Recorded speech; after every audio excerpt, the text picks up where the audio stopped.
The Victorian Nightmare Part 1. Imagine this scene, 7:15.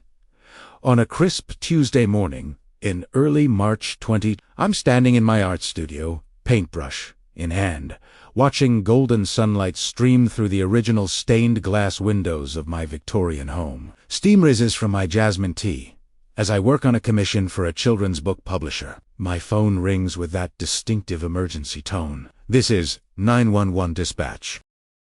We've received a report that you're occupying private property without authorization and creating a public disturbance. Please vacate the premises immediately. I dropped my paintbrush onto my vintage rug. What would you do if someone reported you as a trespasser in the home your family has owned since 1892? I picked up my phone. Ma'am, this is Olivia Chun. I'm the legal owner of this property at 42 Willow Creek Lane. This house has been in my family for 5 generations. Through my bay window, I could see Barbara Whitmore's silhouette in her modern house across the street. She was standing with binoculars aimed at my home. The morning air smelled of coffee and betrayal as I watched her slowly lower those binoculars when she realized her call hadn't worked. The dispatcher came back apologetic. Miss Chun, we show you as the registered property owner. I apologize for the confusion.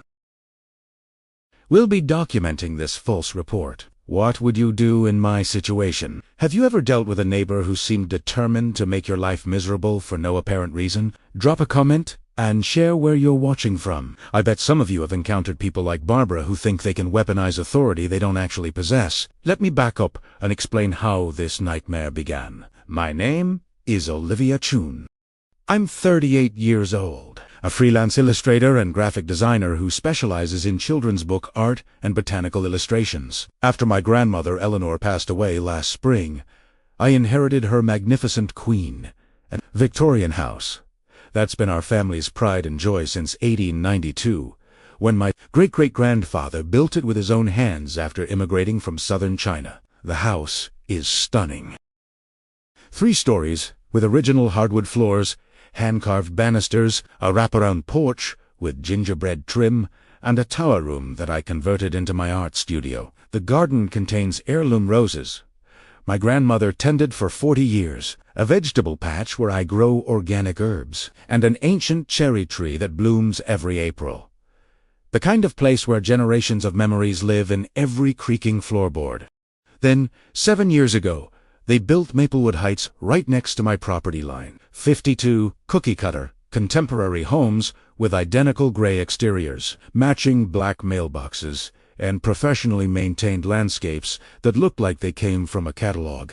The development went up in less than 18 months, transforming what used to be a peaceful meadow into a dense suburban neighborhood, where every house looked like a slightly different version of the same architect's fever dream. Most of the residents were actually wonderful neighbors who appreciated having a piece of authentic local history right next door. Families would stop by during my annual garden tours.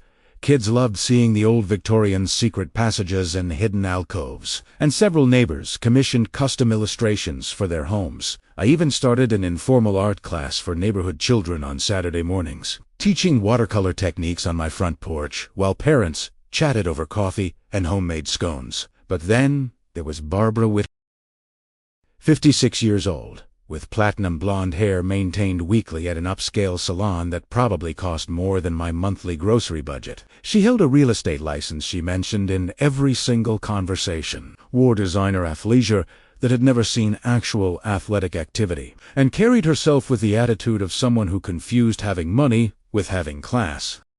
Her husband Richard owned Whitmore Development Corporation, the company that built Maplewood Heights, and they lived in the largest house with a lawn so aggressively perfect it looked spray-painted green. The troubles started on a humid afternoon in late June when I heard the sharp click of expensive heels on my front walkway. Barbara appeared at my door, carrying a leather portfolio embossed with the Maplewood Heights logo, her overpowering designer perfume preceding her like an invisible fog that made my cat, Monet, sneeze and retreat to higher ground. Ms. Chun, she announced in that tone people use when they're trying to sound official but mostly sound condescending. I'm here representing the Maplewood Heights Homeowners Association. We need to discuss your property's compliance issues. I set down the colored pencils I'd been using for a book illustration. Compliance issues. I don't believe I'm part of your homeowners association, Mrs. Whitmore. Her smile reminded me of a shark sizing up dinner. That's where you're mistaken. When Maplewood Heights was incorporated 5 years ago, your property was included in our jurisdiction through the revised boundary adjustment.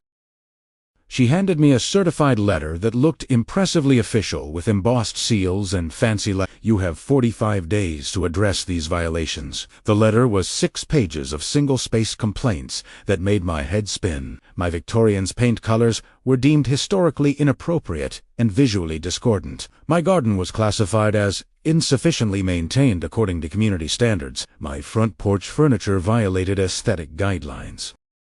The cherry tree needed professional evaluation for potential hazard assessment. Even my decorative shutters were cited for non-conforming hardware. The penalty? $300 per day for each violation, until full compliance was achieved. The afternoon sun filtering through my stained glass windows created rainbow patterns on the hardwood floor as Barbara stood there with arms crossed, wearing that smug expression like she'd just won a championship trophy.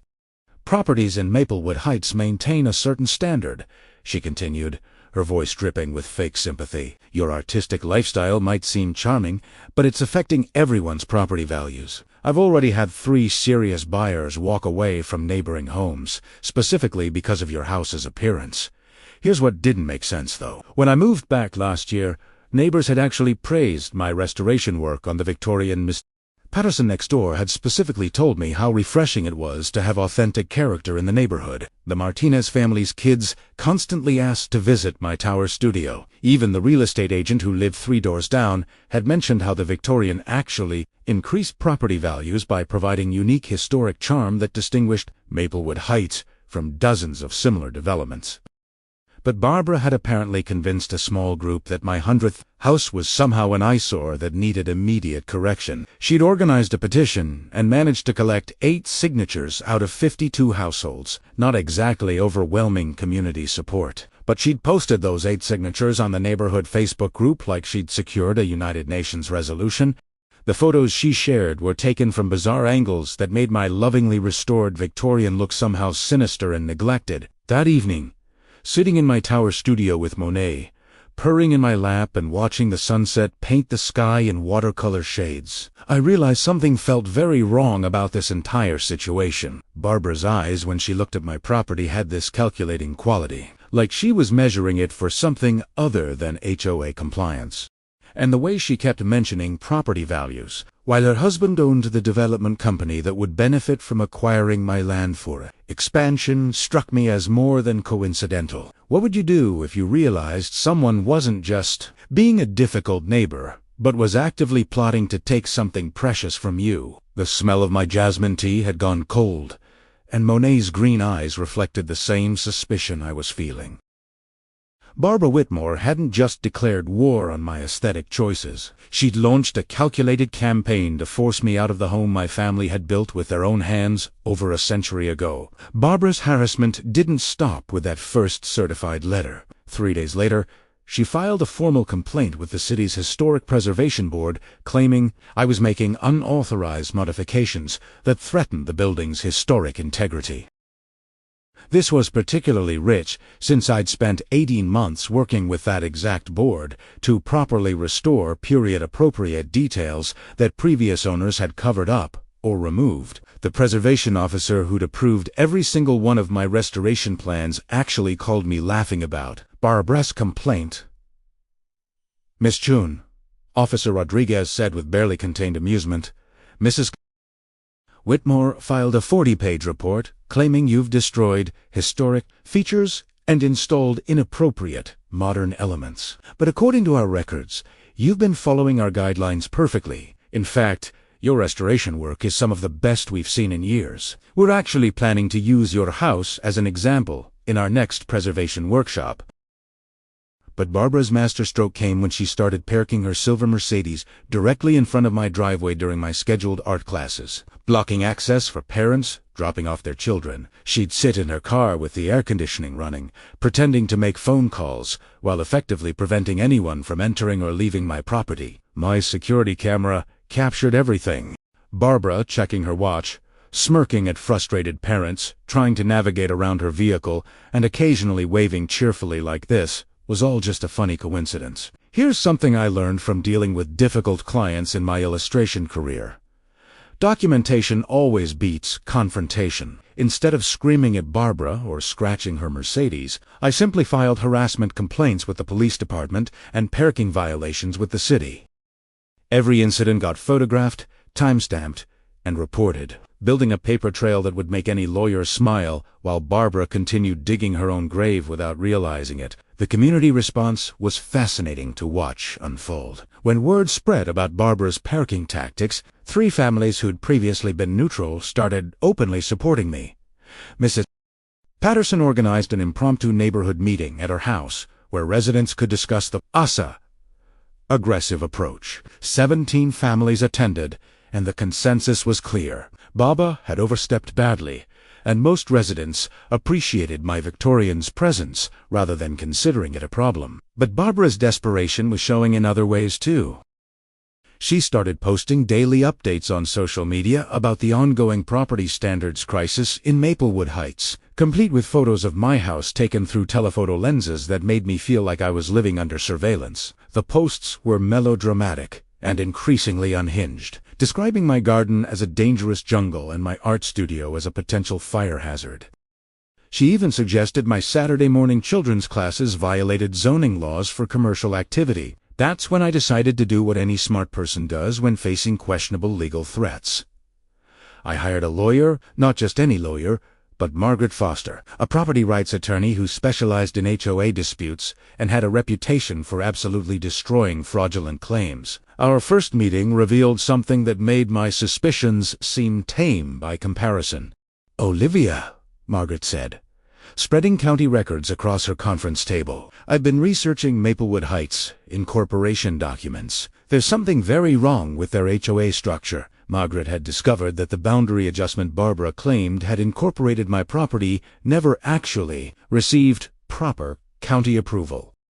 The documents Barbara had sent me were elaborate forgeries using official-looking seals and language, but they'd never been filed with the appropriate government agencies. In other words, Barbara had been threatening me with an authority she'd completely fabricated, banking on the assumption that I wouldn't verify her claims through proper legal channels. But the real bombshell came when Margaret started digging into Maplewood Heights' financial records. Every HOA has to maintain transparent accounting and file certain documents with the state. When Margaret requested those records through official channels, she discovered something that changed everything. The Maplewood Heights HOA had never been legally incorporated at all. Not with the state, not with the county, not anywhere. For 5 years, Barbara had been collecting fees and imposing rules through what amounted to an elaborate neighborhood scam.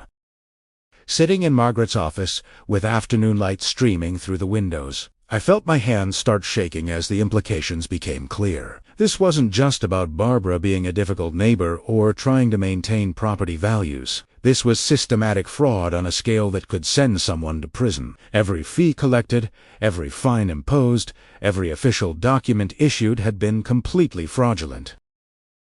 Barbara had been running a criminal enterprise and calling it community management. Margaret's next question made my blood run cold. "Olivia, do you know where all that collected money actually went?" When I shook my head, she pulled out bank statements that her investigator had every penny of Maplewood Heights HOA funds, over $425,000 collected over 5 years, was sitting in a personal checking account under Barbara's name. No separate business entity, no board oversight, no proper accounting procedures. Just Barbara's private bank account funded by her neighbors' monthly payments. The taste of revelation was simultaneously bitter and sweet. I'd been right to suspect Barbara's motivations went beyond simple neighborhood dispute. She'd been protecting a financial crime that had been funding her lifestyle for years, and my refusal to comply with her fake authority threatened to expose everything.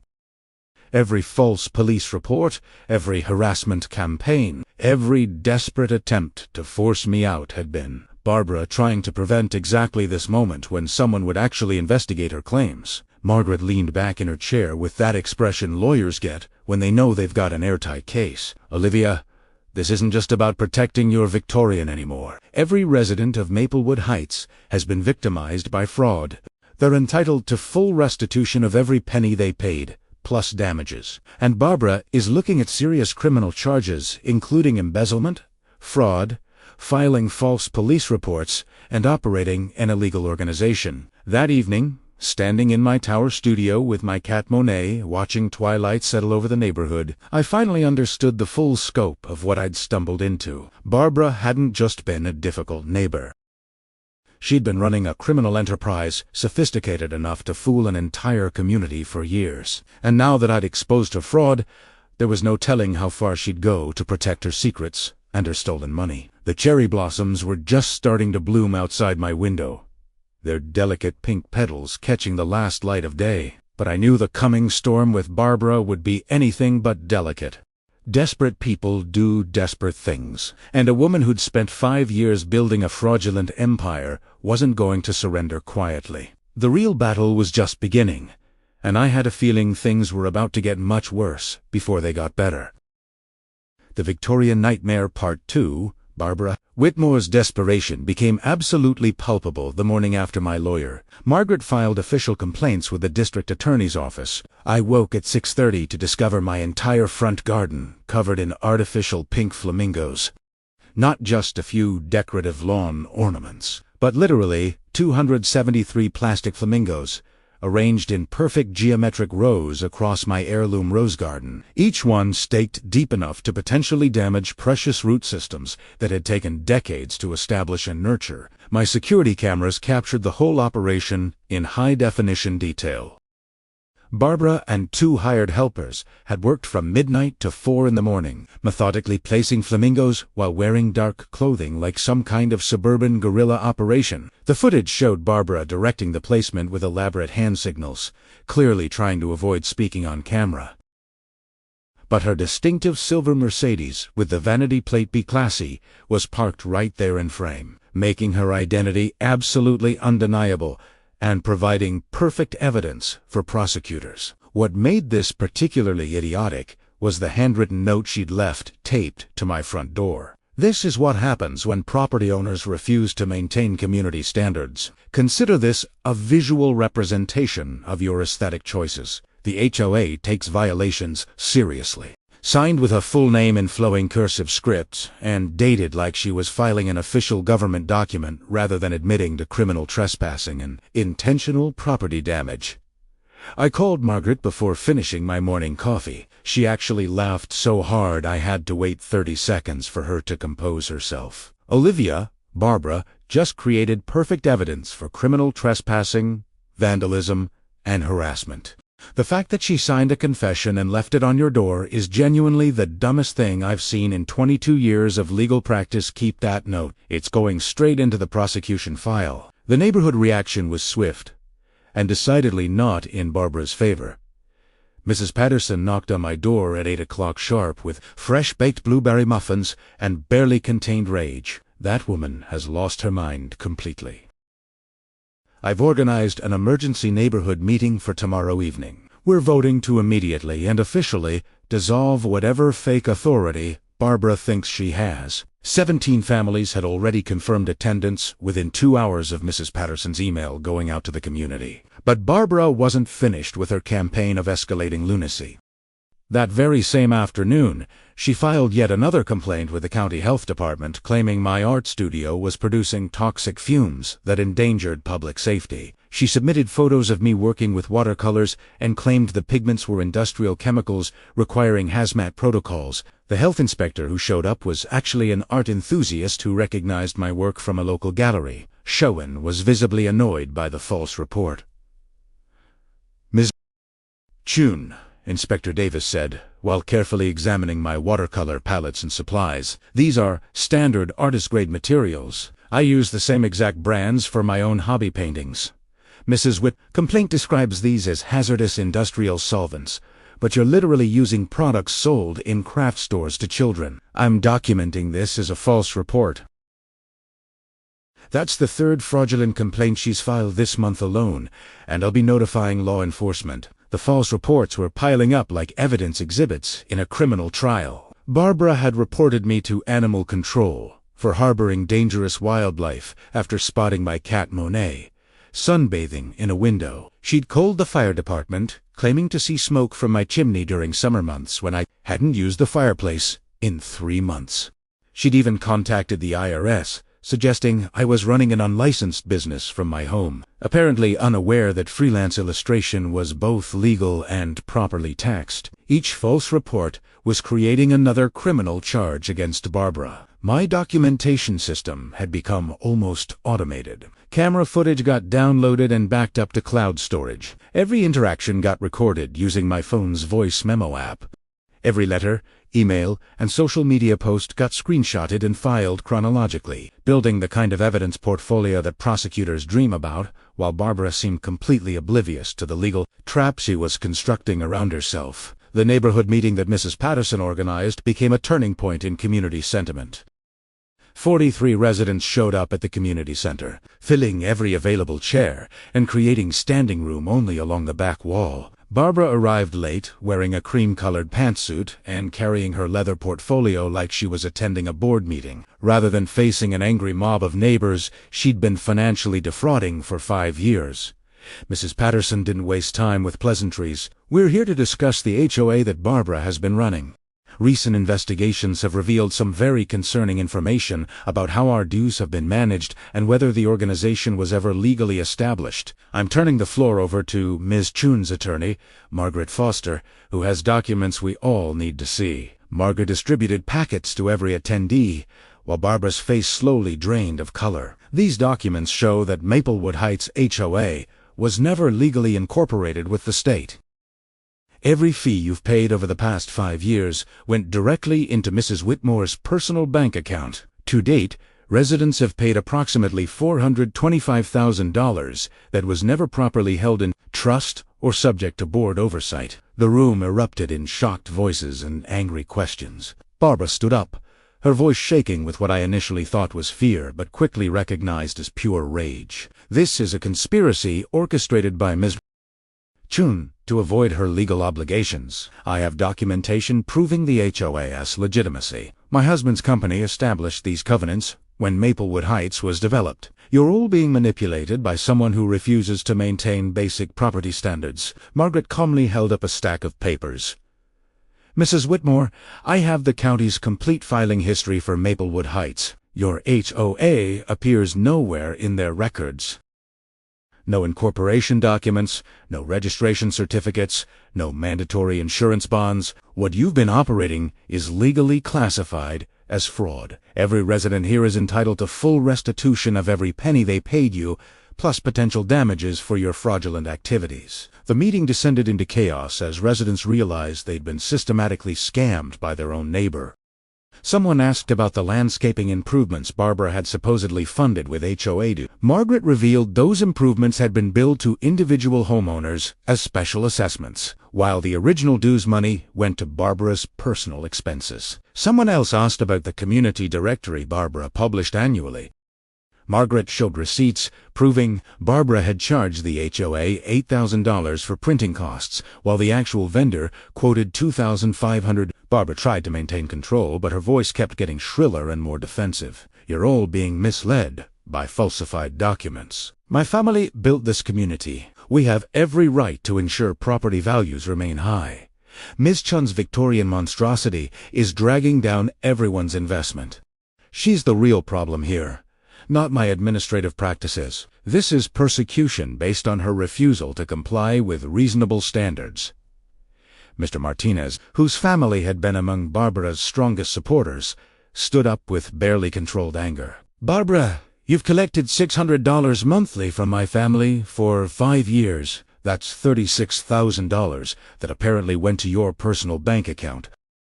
My son's college fund could have been $36,000 larger if you hadn't been stealing from us. Don't talk to me about property values when you've been running a criminal enterprise." The vote was unanimous except for Barbara's own ballot. 42 residents voted to immediately cease all payments to Barbara's fake age, demand full restitution through legal channels, and support prosecution of fraud charges. The meeting ended with Barbara sitting alone at the front of the room, her perfect blonde hair and expensive clothes suddenly looking like a costume rather than authority. The sound of chairs scraping and voices discussing legal action filled the air as neighbors filed out, many stopping to apologize to me personally. But Barbara's humiliation at the community meeting only made her more dangerous. 2 days later, I discovered someone had vandalized my Victorian's front porch during the night. Red paint spelling eyesore had been sprayed across the original tongue-and-groove floorboards that I'd spent months restoring. My porch swing had been cut down with what looked like bolt cutters. 3 of my grandmother's antique flower boxes were smashed beyond repair, their contents dumped across the walkway.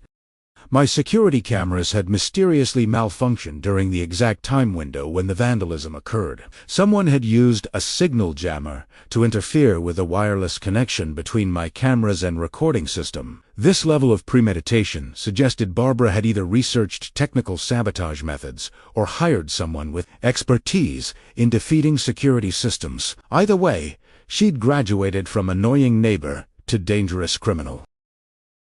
I called the police immediately, filing a formal vandalism report that included photos of the damage and estimated repair costs exceeding $12,000 for historically accurate restoration work. The responding officer was Detective Sarah Kim from the Property Crimes Division, who'd apparently been briefed about Barbara's escalating behavior by other officers who dealt with her false reports. "Ms.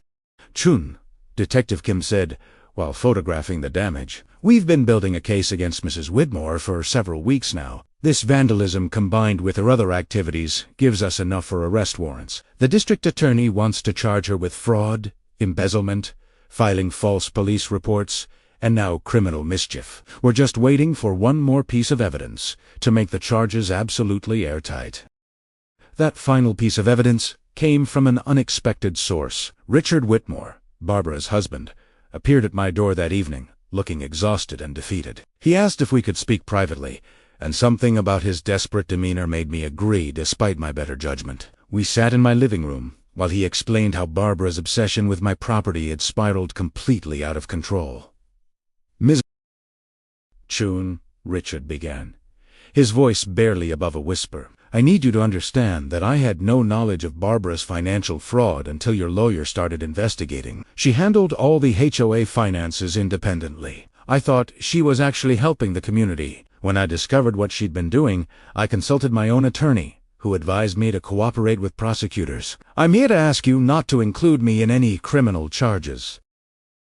I'm willing to testify against Barbara, if necessary." What Richard revealed next made everything click into place. Barbara had been planning to pressure me into selling my Victorian property to Whitmore Development at below market value. She'd intended to demolish my house and build 4 luxury townhomes on the land, generating massive profits for their company. The entire harassment campaign had been designed to make living there so miserable that I'd accept any offer just to escape. She'd even drafted preliminary architectural plans for the development before ever filing her first fraudulent complaint. Richard handed me a thumb drive containing email chains between Barbara and various contractors discussing the planned demolition. Messages showed her researching property values, calculating potential profits, and strategizing about how to force a sale. One particularly damning email to a real estate attorney asked about legal methods to compel property sales through HOA pressure and code enforcement complaints. The response warned that such tactics could constitute fraud or extortion. I forwarded everything to Margaret and Detective Kim immediately. Within 24 hours, they had obtained warrants for Barbara's arrest. The charges were extensive enough to fill 3 pages. Wire fraud, embezzlement of over $400,000, filing false police reports with multiple agencies, harassment, trespassing, vandalism, attempted extortion, and conspiracy to commit fraud. The district attorney estimated Barbara was facing between 15 and 25 years in federal prison if convicted on all counts. The morning of Barbara's arrest was gray and overcast, matching the mood in Maplewood Heights as residents processed the full scope of her crimes. Detective Kim and 3 other officers arrived at Barbara's house at 6:45 in the morning. I watched from my tower studio window as Barbara was led out in handcuffs, wearing a silk bathrobe and slippers, her perfectly maintained blonde hair uncombed for possibly the first time in years. The image of her being placed in the police cruiser, while neighbors watched from windows and doorways, felt like the universe finally correcting a massive imbalance. The community reaction was a mixture of relief, anger, and embarrassment that they'd been fooled so thoroughly. Mrs. Patterson organized a neighborhood cleanup day where volunteers helped repair my vandalized porch. Mr. Martinez, who owned a painting company, donated materials and labor to restore the damaged floorboards. 3 different neighbors offered to replace my grandmother's broken flower boxers with handcrafted The destruction Barbara had caused was transforming into something beautiful, a neighborhood coming together to support one of their own. My lawyer, Margaret, worked with the district attorney to ensure every Maplewood Heights resident would receive full restitution. Barbara's personal assets were frozen pending trial, including her Mercedes, jewelry collection, and even the premium furnishings in her home. The court appointed a forensic accountant to trace every dollar of stolen HOA funds and ensure equitable distribution back to victims. Early estimates suggested residents might recover between 80% and 90% of their payments once Barbara's assets were liquidated.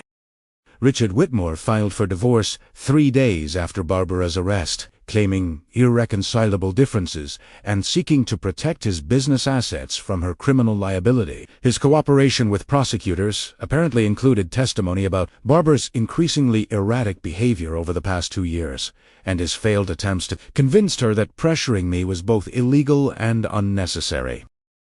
While I felt no sympathy for Richard's situation, his testimony would be crucial in securing Barbara's conviction. But sitting in my tower studio that evening, watching the sunset paint the sky in watercolor shades of purple and gold, I felt something shift inside me. The fear and anger that had consumed me for months was slowly being replaced by something unexpected.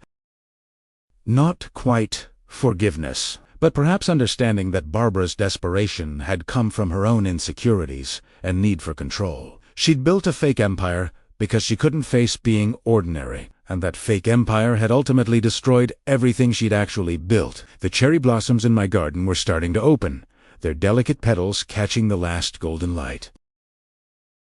Monet sat in my lap, purring contentedly, completely unaware of the drama that had unfolded around our Victorian sanctuary. Tomorrow would bring more legal proceedings, more community meetings, more steps toward justice. But tonight, I just wanted to sit in the home my great-great-grandfather built with his own hands and remember why this fight had been worth it. Some things are worth defending, even when the cost seems impossibly high. The Victorian Nightmare Part 3. Barbara Whitmore's arraignment took place on a Thursday morning in October. I sat in the courthouse gallery beside Margaret Foster, watching Barbara shuffle into the courtroom wearing an orange jumpsuit. Her platinum blonde hair hung limp, her designer makeup replaced by the pallor of someone who'd spent 3 nights in county jail. The transformation from suburban queen to criminal defendant was so complete that several observers didn't recognize her until the bailiff called her name. Judge Patricia Morrison presided with the known incensed demeanor of someone who'd seen every criminal excuse imaginable. The charges were read aloud, each one adding weight to the case against Barbara. Wire fraud involving $425,000, embezzlement from 52 families, filing 17 false police reports, criminal trespassing, vandalism causing $12,000 in damage, attempted extortion, conspiracy to commit fraud. Barbara's attorney, a public defender who looked fresh out of law school, requested bail reduction from the initial $500,000. Your Honor, my client has strong community ties and no prior criminal record. She poses no flight risk. The young lawyer's voice wavered, suggesting he knew this was a losing argument. Assistant District Attorney Michael Torres stood to respond. Your Honor, the defendant has demonstrated escalating criminal behavior over several months. She has access to significant financial resources. Her actions show clear consciousness of guilt and willingness to harm others who threaten to expose her crimes. The state requests bail remain at $500,000 or higher. Judge Morrison didn't hesitate. Bail is set at $750,000. The defendant will surrender her passport immediately. She's prohibited from contacting any victims or witnesses. Electronic monitoring required if bail is posted. Next court date is November 5th. Barbara's face crumpled as she processed The implications. The preliminary hearing 3 weeks later revealed how thoroughly Barbara had been running her fraudulent operation. The prosecution presented evidence, methodically, building an airtight case. Margaret and I sat through hours of testimony as witness. After witness described Barbara's schemes and desperate attempts to maintain her fake authority. Forensic accountant David Chun testified first, explaining how he'd traced every dollar Barbara had collected. His presentation included detailed spreadsheets showing Barbara had used HOA money to fund luxury vacations to Europe, totaling $68,000, Mercedes lease payments of $18,000 annually, designer clothing purchases exceeding $45,000, and plastic surgery procedures billed as community improvement expenses. The cosmetic surgery detail caused audible gasps in the courtroom where several Maplewood Heights residents had gathered.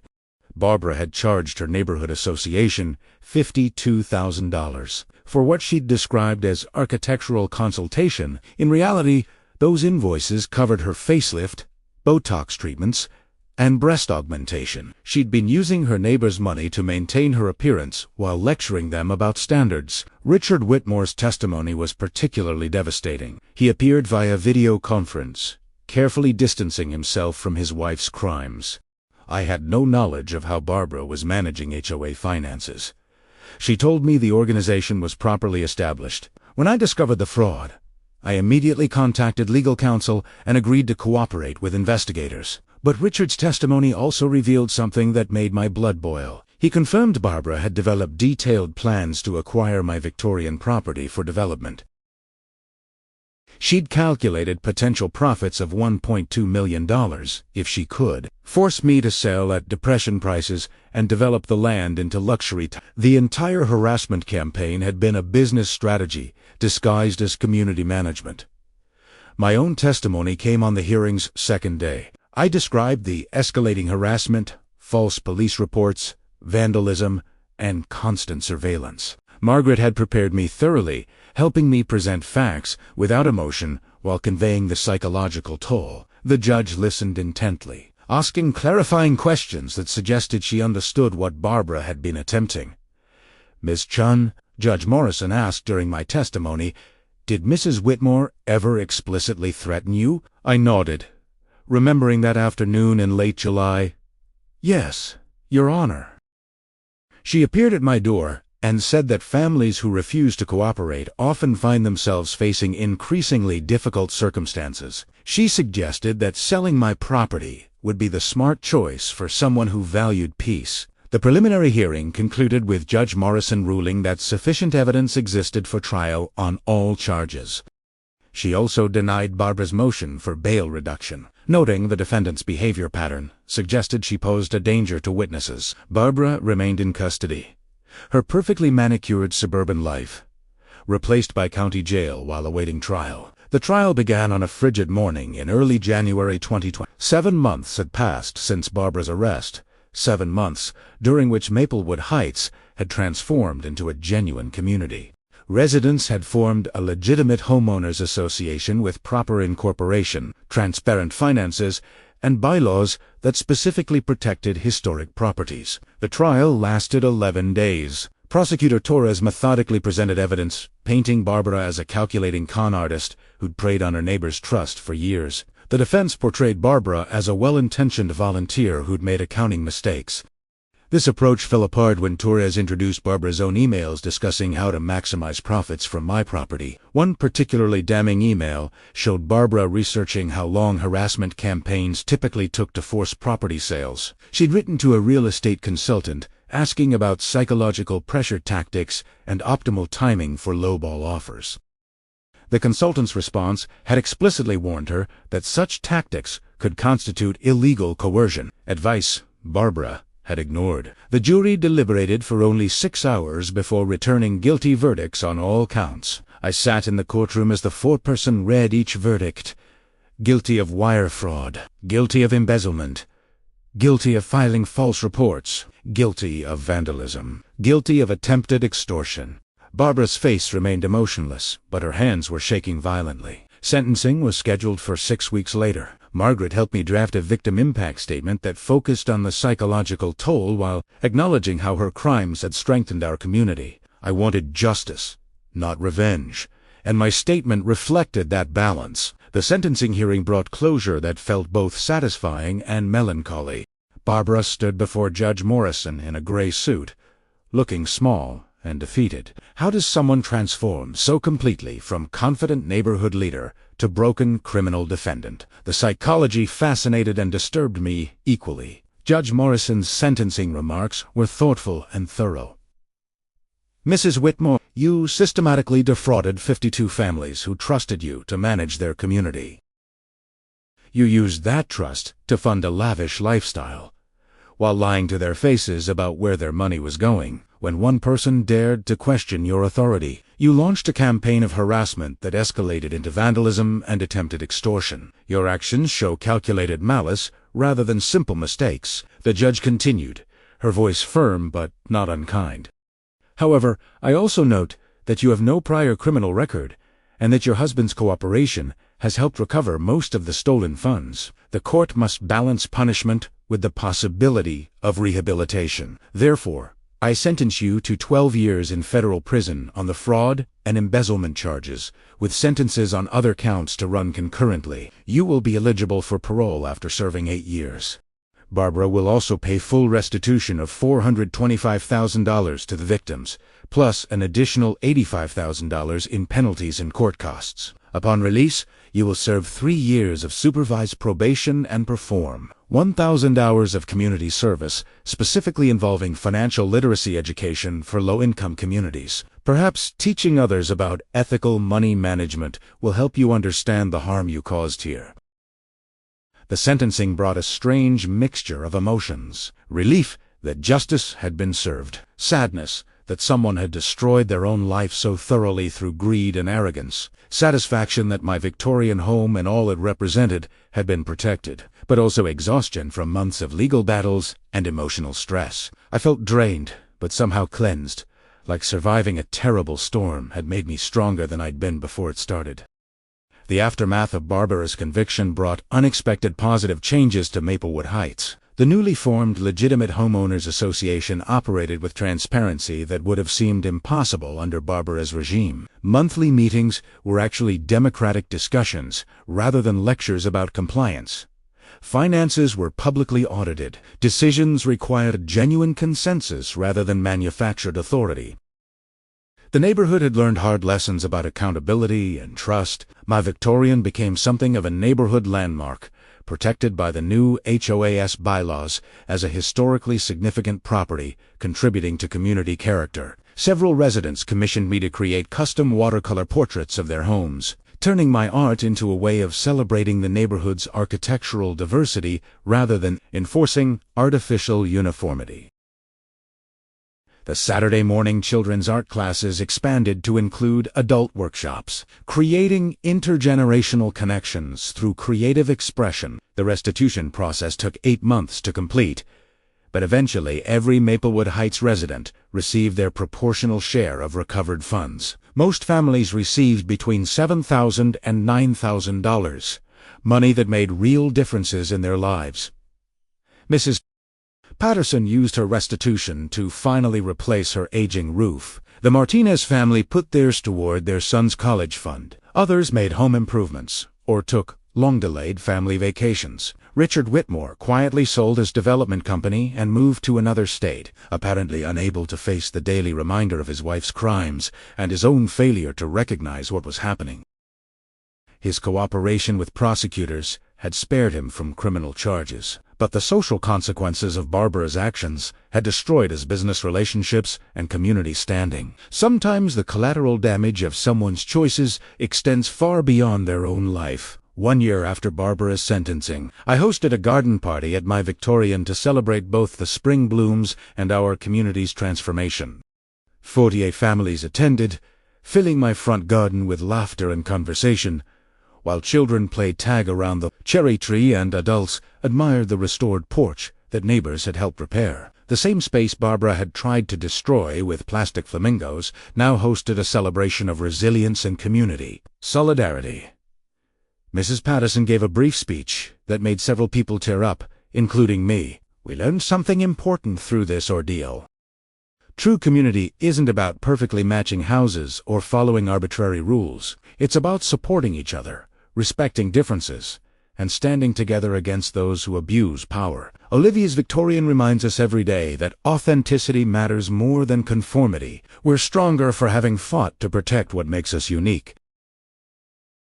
Standing on my wraparound porch that evening, watching sunset paint the sky in shades of coral and lavender while Monet purred contentedly beside me, I reflected on everything that had transpired. Barbara's attempted destruction of my home had inadvertently created something beautiful. A neighborhood that valued authenticity over appearances. Relationships built on genuine connection rather than enforced compliance. Understanding that true property values come from community strength rather than artificial uniformity. The cherry tree bloomed more gloriously that spring than any year I could remember, its branches heavy with pink blossoms that seemed to celebrate survival and renewal. My grandmother Eleanor had planted that tree 63 years earlier, believing it would outlast her and continue bringing beauty to future generations. She'd been right. Some things endure despite every attempt to destroy them, growing stronger and more beautiful through adversity. I received a letter from Barbara 6 months into her prison sentence. It arrived unexpectedly, forwarded through Margaret's office with appropriate legal safeguards. The handwriting was careful and measured, so different from her previous aggressive communications. She wrote about her therapy sessions, her slowly developing understanding of how her need for control had destroyed everything she'd tried to build. She didn't ask for forgiveness, which somehow made the apology feel more genuine. I never responded to Barbara's letter, but I kept it in a drawer in my tower studio, not as a trophy of victory, but as a reminder that people are complex and capable of both tremendous harm and eventual growth. Barbara's path to redemption, if such a thing was possible, would be long and difficult. My role in that journey ended with ensuring she faced accountability for her actions. The rest was between her and whatever peace she might eventually find. 2 years after the trial, my Victorian was featured in Architectural Digest's special issue on historic home preservation. The article discussed not just the architecture and restoration work, but also the community's fight to protect historic character against HOA overreach. The story resonated nationwide, inspiring other homeowners facing similar battles to stand up for their rights. Barbara's attempted destruction had inadvertently created a platform for protecting historic properties everywhere.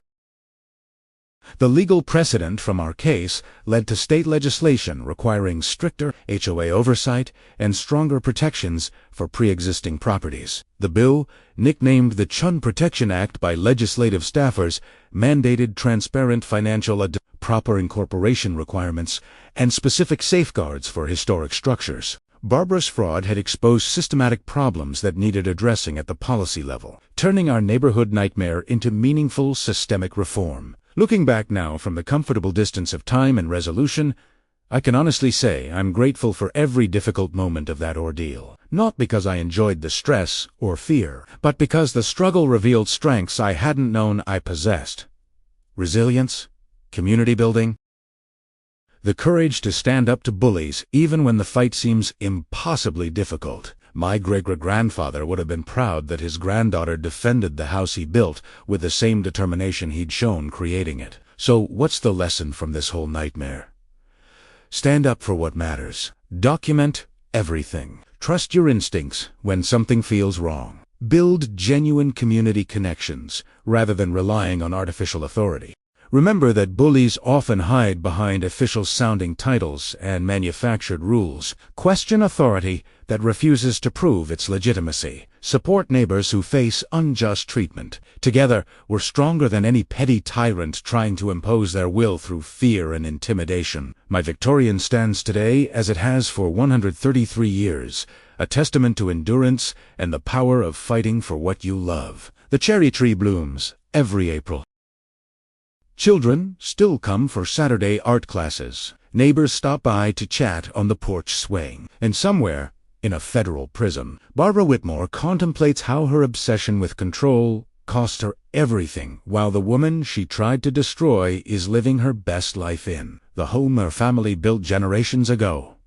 Thank you for following this journey with me. If you've got your own HOA horror story, share it in the comments below.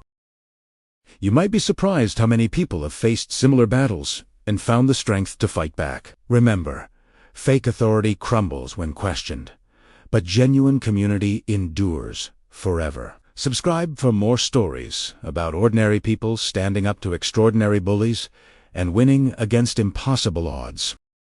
The Victorian Nightmare Part 4. 3 years have passed since Barbara Whitmore's conviction, and I'm sitting in my tower studio on a perfect April morning watching cherry blossoms dance in the breeze. Morning light filters through my stained glass windows, casting rainbow patterns across the watercolor I'm working on. Monet is stretched across my lap, purring contentedly while I sip jasmine tea and reflect on how dramatically my life has changed since that terrifying 911 call. The Victorian house that Barbara tried to destroy has become far more significant than just my family home. It's now officially designated as a historic landmark, protected permanently from future development pressure or HOA interference. The designation ceremony last September brought together historians, preservation advocates, and community leaders, celebrating not just the architecture, but the story of standing up against those who abuse power. My art career has flourished in ways I never imagined. The publicity from the trial brought attention to my illustration work, leading to contracts with 3 major publishing houses and commissions from collectors nationwide. Last month, my botanical watercolor series sold at a gallery show in Seattle for prices that would have seemed impossible 3 years ago. Barbara's attempt to drive me away actually launched my career to new heights. But the most meaningful changes have been in Maplewood Heights itself. The community that Barbara tried to control through fear and fraud has transformed into something genuinely special. The Legitimate Homeowners Association operates with radical transparency, holding monthly meetings where actual democracy happens. Financial reports are posted online quarterly. Decisions require majority votes. The contrast with Barbara's regime couldn't be more stark. Mrs. Patterson serves as the association president, bringing wisdom and common sense to community management. Under her leadership, Maplewood Heights has become known as a model for how HOAs should operate.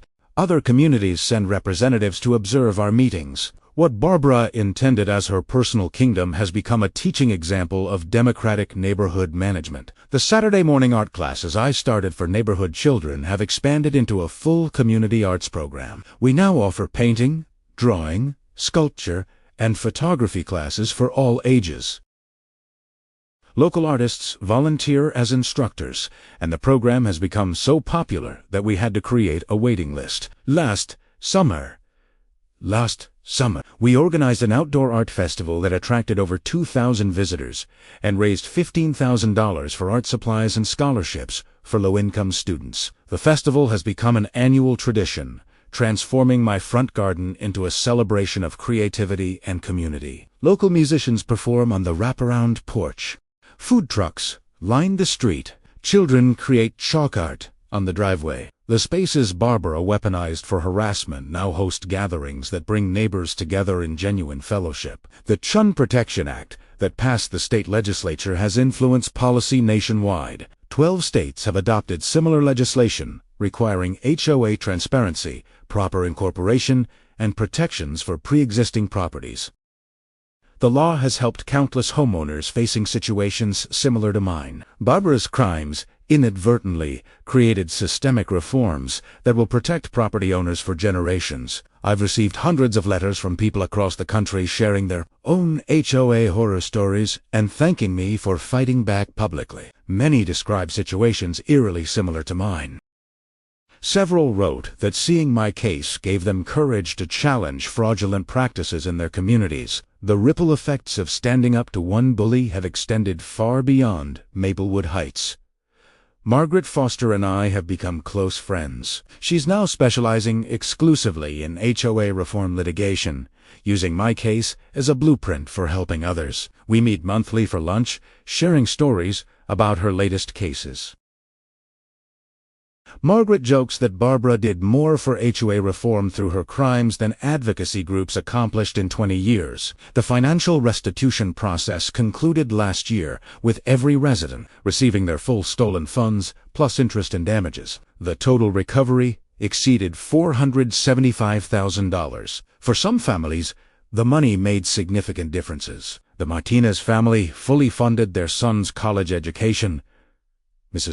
Patterson finally took her European vacation. Others invested in home improvements. Barbara's former house sold at auction 18 months ago for significantly less than its previous value. The new owners, a young couple named David and Jennifer Park, are genuinely wonderful neighbors who've become friends. They knew the property's history before purchasing and specifically chose it because they supported what our community had become. Jennifer teaches environmental science and David works as a software engineer. They've embraced the neighborhood's new culture of authenticity over appearances. The Parks actually sought my advice when designing their landscaping, wanting to honor nature rather than impose artificial perfection. Their yard now features native plants that attract butterflies and birds.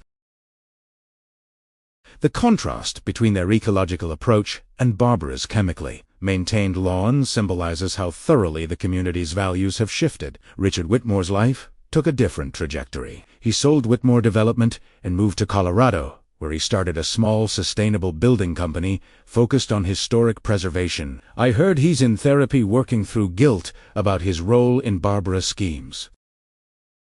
Some people deserve second chances when they genuinely seek redemption. The letter Barbara sent from prison, 18 months into her sentence, remains in my studio drawer. She wrote about her therapy sessions, slowly recognizing how her need for control had destroyed everything. The letter didn't ask for forgiveness, which made it feel more authentic. Some journeys toward understanding take years.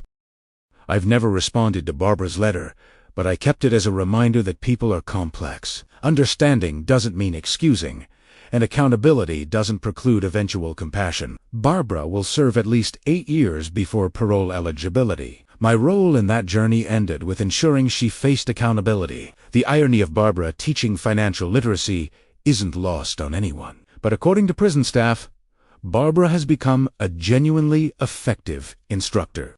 Perhaps destroying your own life through fraud gives unique insight into helping others avoid similar mistakes. Redemption sometimes grows from the rubble of consequences. My personal life has blossomed alongside professional success. I met Daniel Chun at the Community Art Festival 2 summers ago. He's a landscape architect specializing in historically appropriate garden design. Our relationship grew slowly, built on genuine compatibility.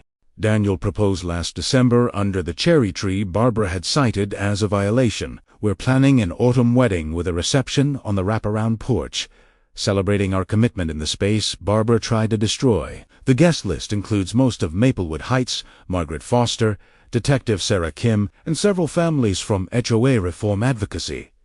Mrs. Patterson insisted on catering the reception as her wedding gift.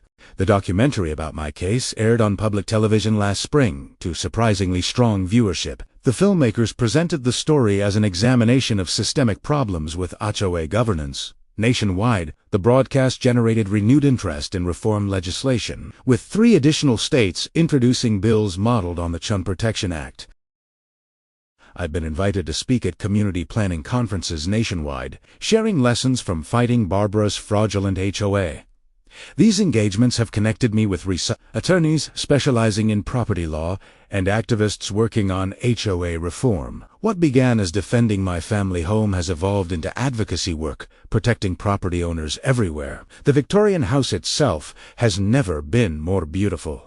Daniel and I have continued restoration work on period-appropriate details, collaborating with historic preservation specialists to maintain authenticity while ensuring modern comfort. We've discovered hidden architectural treasures during renovations, including original hand-painted ceiling, medallions, and vintage light fixtures that previous owners had covered but not destroyed. Each discovery feels like reclaiming family history. Barbara tried to erase.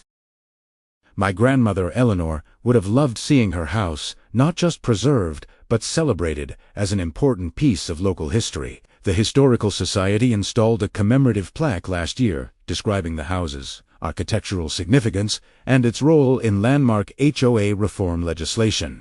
School groups now include my Victorian on historical walking tours, and I occasionally give talks about both the architecture and the legal battle that protected it for future generations. The garden has been restored beyond anything I could have imagined. Daniel's expertise in historical landscape design helped us recreate period-appropriate plantings while maintaining my grandmother's heirloom roses.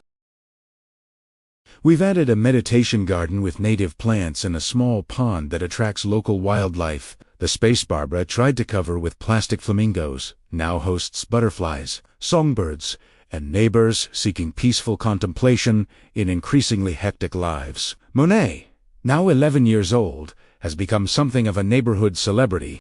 Children ask specifically about the cat who witnessed the whole drama, and Monet graciously accepts attention from young visitors during art classes. She's gained a few pounds from treats snuck by admirers, but her veterinarian assures me she's healthy and enjoying her role as community mascot. Even cats benefit when neighborhoods transform from fear-based compliance to genuine community connection.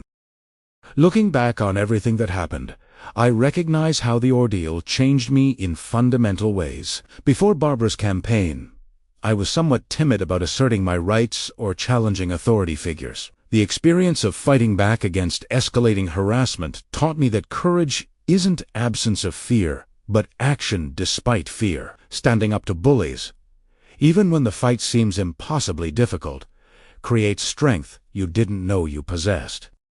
I've learned that documentation beats confrontation every single time. The obsessive record-keeping that seemed paranoid during the harassment proved essential for prosecution and civil recovery. Every photograph, recording, and written communication became evidence demonstrating patterns of criminal behavior. When facing systematic harassment, treat the situation like building a legal case because you might actually need one.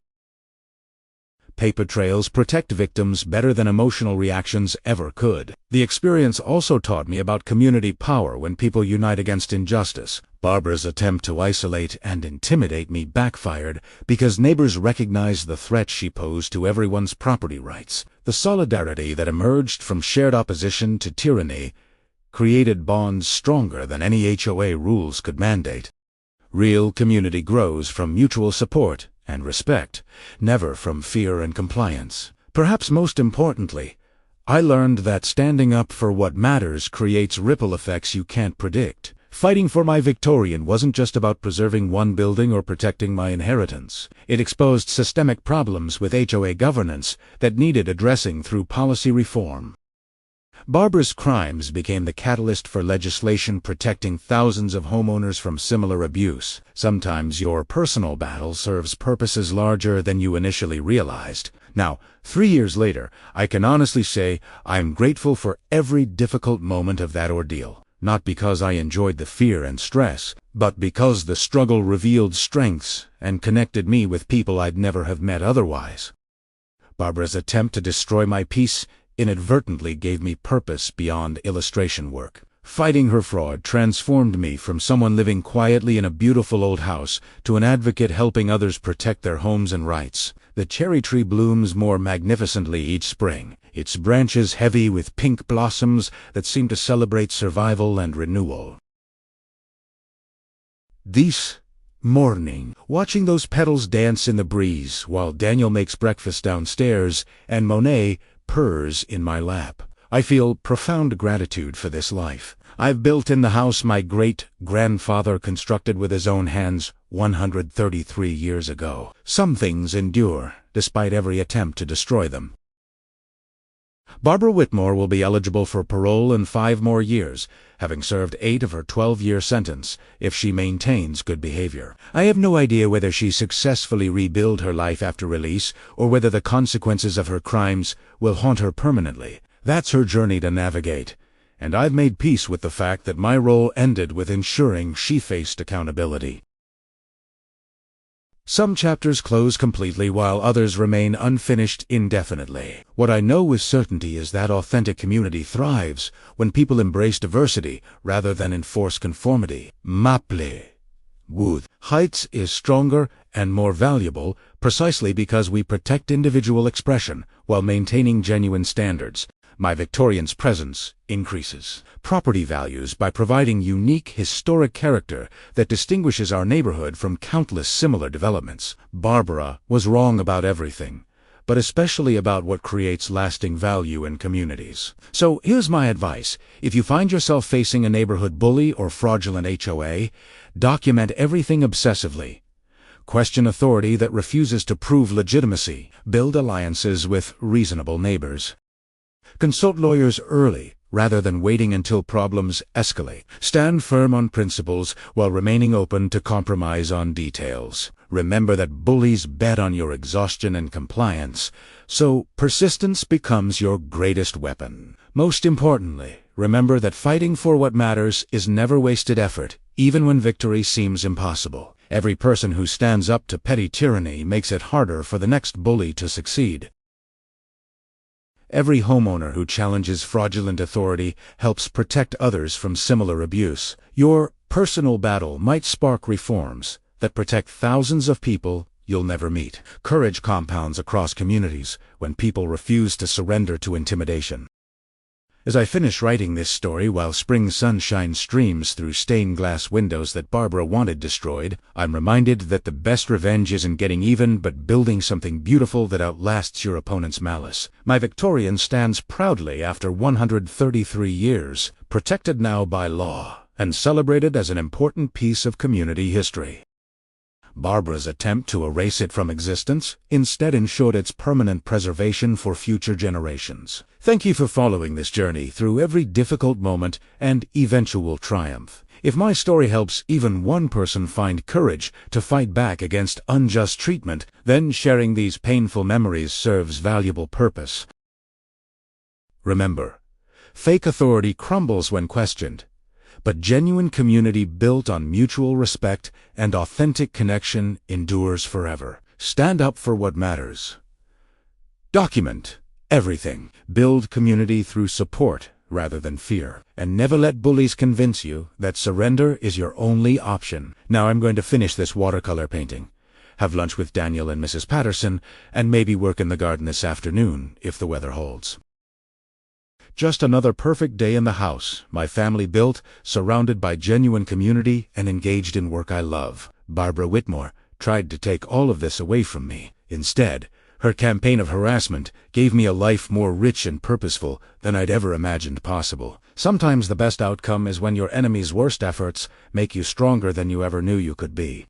Drop a comment below, sharing your own experiences with difficult neighbors or HOA battles. You'd be amazed how many people have faced similar challenges and found the strength to fight back. Subscribe for more stories about ordinary people standing up to extraordinary bullying and winning against impossible odds. Remember, you're stronger than you think, and you're never truly alone when facing injustice.